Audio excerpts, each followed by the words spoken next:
મિત્રો મારો વિડીયો ક્યાં ક્યાં સુધી પોગે છે એ મારે આ જોવું છે અને જ્યાં જ્યાં પોગતો હોય ત્યાં મને કમેન્ટ કરીને કહેજો તમારા ગામનું નામ અને હું છું ભાવનગર જિલ્લાના મહુવા તાલુકાના દિયાળ ગામે મેલેડી માના મંદિરની પાસે જ રહું છું. લોકેશન મારું નાનું. સવારના બધાને જય શ્રી કૃષ્ણ. ફરી એક બ્લોગ શરૂ કરી દીધો છે. જોકે પાડીઓથી જ શરૂ કરવાનો છે અને પાડીઓમાં જ આપણે પૂરો કરવાનો છે. અત્યારે ફ્રી વાર આવેલા છે કે નથી આવેલા એમ જોવા જ આવું છું હું, કારણ કે પછી જ મારે પાડીયું છોડવાનું હોય દરરોજ દરરોજના માટે હાઉસ આવી ગયેલા હોય તો મારે છોડાવવાની ન હોય, છોડવું પણ એ અડખ્યા પડખ્યા રહો રકર પછી બીજા ગામમાં સારવાર લઈ જાઉં. તો હાલો પહેલાં હું જોવા જાઉં હાઉસ આવેલા છે કે નથી આવેલા. હાલો તમને દેખાડું, આગળ વધીએ. હેલો મિત્રો, તો આ છે કરાંગસુ અને આ વનસ્પતિ એવી છે બહુ કાંટાવાળી હોય અને જોઈ શકતા છે કવડું મોટું છે ઝાડવું. અને આ તમે તમારા ગામમાં શું નામે બોલા અને કહો છો, અમારા અહીંયા કરાંગસુ કહે છે. અને આ ઘણા બધી રોગમાં કાયમ લાગ્યા કરાંગસુ.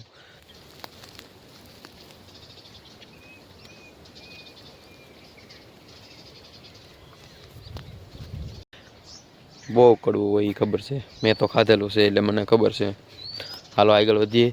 અને આ જે કેડી દેખાય છે એ મેન હાઉસને વટવાનું. આ ગામમાંથી બીજા ગામમાં જવું હોય તો એક બાજુ દરિયો છે અને એક બાજુ અમારા બધાને મકાન છે, એટલે એક ગામમાંથી બીજા ગામમાં જવું હોય તો એક જ રસ્તે હાલે. એટલે અહીંયા જો આવવું પડે. હાઉસ ક્યાંથી ક્યાં ગયેલા છે, આ બાજુ ગયેલા હોય તો ઓલી બાજુ મારે ભેહું લઈને જવાનું. હાલો આગળ વધીએ અને દેખાડું તમને હાઉસ આવેલા છે કે નથી આવેલા. આ એક જ રસ્તો એવો છે કે આ ગામમાં ઓલા ગામ સવારમાં હાલી ગયેલો છે. આજ હગડ હું આમ જોતો આગળ જોતો અને હગડ ઠેઠ ક્યાં દુકાનની નજીક હાલેલો છે, તમે વિચારે નહીં કરો. હાલો પાછલા કેમેરે દેખાડું. મિત્રો હાવજ આવી ગયેલો હોય એટલે હાવજના પગલાં જો આવા કંઈક હોય છે. અહીંયા અમારે પીણાવાળી જમીન છે એટલે તમને ચોખ્ખા દેખાતા છે. અહીંથી આમ વયો ગયેલો છે અને આ છે દુકાન, અમારા કાકાની દુકાન છે. દુકાનની નજીક કોક કહે કે ઘર પાસે કે દુકાન પાસે ન હાલે, પણ બે સાવજ એકાધારે હાલી ગયેલા છે. આ છે દુકાન અને અહીં છે મેરડીમાનું મંદિર, જે તમને આગળ દેખાડું. અને પહેલાં હગડ દેખાડું એટલે તમને વિશ્વાસ આવે કે નહીં હોય છે, હું ખોટું ન બોલું એમ. દરરોજ જોવા આવવાનું એટલે મારે દરરોજ જોવા આવવાનું. આ હવજના હગડ છે અને સવારમાં હાલેલ છે, એની ઉપર કંઈ કોઈ હાલેલું નથી એટલે ખબર પડી જાય કે હાવ તાજા છે. જો મિત્રો અહીંથી હાલેલો છે અને અહીં બીજી દુકાન છે અને આ મેરડીમાનું મંદિર. હાલો મેરડીમાના દર્શન કરીએ પહેલાં અને આગળ વિડીયોમાં દર્શન બધાને કરાવું. ચલો મેરડીના વેણવાળા મેરડીમાં અહીં પહોંચી ગયો છું અને મિત્રો આ છે એલસીનો છોડવો. જોકે તમે એલસી ગમે એમાં નાખતા હોય છીએ આપણે, લાડવા છે ઘણા વસ્તુમાં વપરાય છે. એલસીનો છોડવો છે. તો મેરડીમાંના દર્શન કરી લો બધા. હાલો નજીક કરી મેલડી, વાવડીના વેણવાળી માં મેલડી.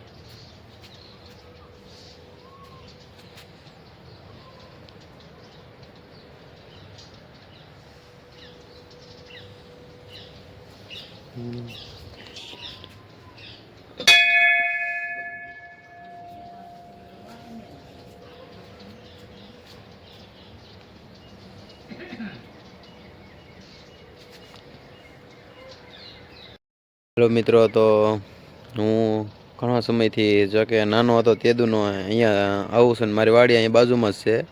અને આ મેલડીમાં ને વાવડીના વેણવાળીમાં મેલડી કહે છે. અને બહુ શ્રદ્ધાળુ લોકો અહીંયા ઘણી આસ્થા લઈને આવે અને ઘણાની મનોકામના બધી પૂરી કરે એમાં મેલડી. અને શું કહેવાય, નાની એવી દેરી હતી ત્યારથી હું તો અહીંયા જ રહું છું, એટલે ત્યાદુનો આવું. અને અત્યારે તો બહુ મસ્ત કરી નાખ્યું છે બધું. અહીંયા રહેવા સુવિધા બધી ટોટલિંગ સુવિધા અહીંયા ઉપસ્થિત છે.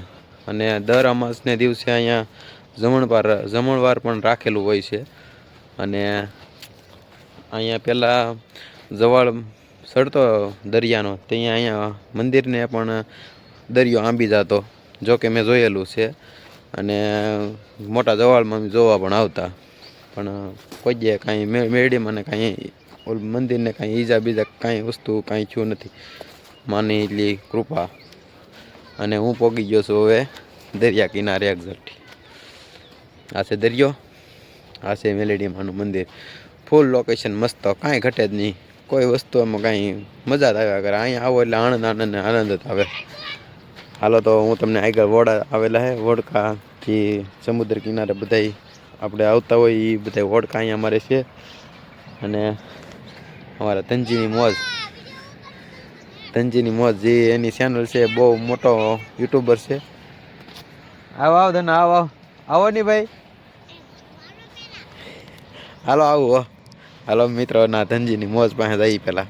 જો ધનજીની મોજ જેની ચેનલ છે એ ભાઈ પોતે. કેટલા સબસ્ક્રાઈબર છે તમારે? લાટ છે. વાહ ભી વાહ. તમને તાર બા રસોઈ બનાવે તે મજા આવે કે નવી એમ? વાહ ભી વાહ. હું બોલ તો તું બોલ તો તને આવડે કે? ગોવાળની મોજ ચેનલને લાઈક સબસ્ક્રાઈબ કરતો. મારી ચેનલનું નામ છે ગોવાળની મોજ. શું છે? આ છે અમારા ગામનો દરિયાનો નજારો અને વોડકા પણ તમને દેખાતા છે. શું છે? દિયાળ ગામ છે. શું છે? દિયાળ ગામ છે. હાલો વાંધો નહીં, દિયાળ ગામ છે. આ વડાવાળાના છોકરા છે અને આ ધનજીભાઈ છે. આ ઘર છે, અહીં એક જ ઘર છે. અહીંયા તો મેલેડી માની ધજા છે. રત્નેશ્વર બાજુ આવો તો આ ધજા દેખાતી છે. અને રત્નેશ્વર આપણે અહીંયા રત્નેશ્વર છે, બહુ આઘું છે. મતલબમાં આઘું 1.5 કિલોમીટર 1.5 કિલોમીટર છે.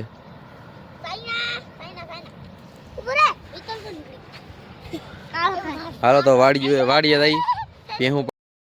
આ મેલેડી માના મંદિરની એક્ઝેક્ટ સામેના ભાગમાં જે તળાવ આવેલું છે, જે આપણે તમે જોતા છો આ તળાવ છે. એ ઠેઠ 1.5 કિલોમીટર સુધીનું તળાવ છે. પણ અહીંયા હજી આવવા માટે રસ્તો થોડોક કઠણ કહેવાય, કારણ કે જે આ પીણો છે કે એ એટલે ગાડી સરખી હાલે નહીં. અને જે મેન કેળો છે એ તળાવની કોરે છે. હવે ટૂંક સમયમાં લગભગ કેળો બની જાય. મારી એમ બધા વાતો એવી રીતે કરતા હોય એટલે કહું છું. બને ન બને એ તો આગળ જોયું જાય, એ આપણા હાથમાં તો છે નહીં. અને આ તળાવ છે મોટું વિશાળ. હાલો તમને તળાવની મુલાકાત કરાવું પહેલાં. હાલો તળાવે જઈએ. તો જો આ છે મેલેડી માનું મંદિર અને આ છે તળાવ. અને આ તળાવનું નામ સેલા તરીકે કહે છે. સેલુઆનું નામ છે. આ તળાવને સેલા તરીકે ઓળખે છે. અને હાવજ આવે એટલે હાવજ જ્યાં પાણી પીવે નહીં તમને ત્યાંનું થોડું દેખાડું. હાવજ ગમે ત્યારે આવે એટલે અહીંયા પાણી પીવે. જોકે આજે પીધેલું જ છે. અહીંયા હાવજ દરરોજ પાણી પીવા આવે. આવું કંઈક તળાવ છે અમારું. અને આ અમારી વાડી છે. અને આ તળાવ ઘણીવાર વિડીયોમાં કહેતો હોય તળાવની નજીક મારું વાડી છે એમ. અને આ મેરડીમાનું મંદિર આવી ગયું. આ મેરડીમાનું મંદિર જો આવી રીતે કંઈક તળાવ છે મોટું જબર. 1.5 કિલોમીટર સુધી ભરાઈ રહેલું હોય. આ અટાણે તો અડધું થઈ ગયેલું છે. આ બધું અત્યારે જ્યાં ઊભો છું કે હું, ત્યાં બધું તળાવ ભરાઈ ગયેલું હોય. અને અહીંયા ઓગીન છે. અહીંથી દરિયામાં નિકાલ થઈ જાય. વધારે વરસાદ કે પાણી આવે તો નિકાલ નથી થઈ જાય એમ. તો હાલો આપણે પાડીઓ પાસે જઈએ પહેલાં. તો અને અમારે સેલા તરીકે કહી છે. અને આગળ પાડીઓ પાસે જઈએ. હાલો પાડીઓ મારી વાત કરે છે ને વૈશમાં એક સીતાફળીનું રોપડું આવ્યું. એટલે હું તમને કહેવા માગું છું, અમારે આ સીતાફળી છે આ કાંઈ સોંપેલી નથી. આ બીબડા એમનું નાખી દઈએ એટલે સીતાફળી થઈ જાય. અમારા અહીંયા જમીનનું ને સીતાફળીનું એટલું ઓલું રૂ કે બંધન કે જે કોઈ તરત અમારે સીતાફળી ગમે ના થઈ જાય. કારણ કે આને એક પણ જનાવર ખાતા નથી. આની ખાસિયત એ છે કે આને કોઈ જનાવર ખાતા નથી. બકરા છે કે કોઈ વસ્તુ આને કાંઈ ખાતા નથી. તો તમે જોતા છો તો આ સીતાફળિયું કેટલું છે છોડવા નગરા દેખાય ને, એકેય સોંપેલા નથી. અમે ખાઈને અહીંયા નાખી ઉગી જાય. અને 2 વર્ષ જાય આ સીતાફળી આવતી થઈ જાય.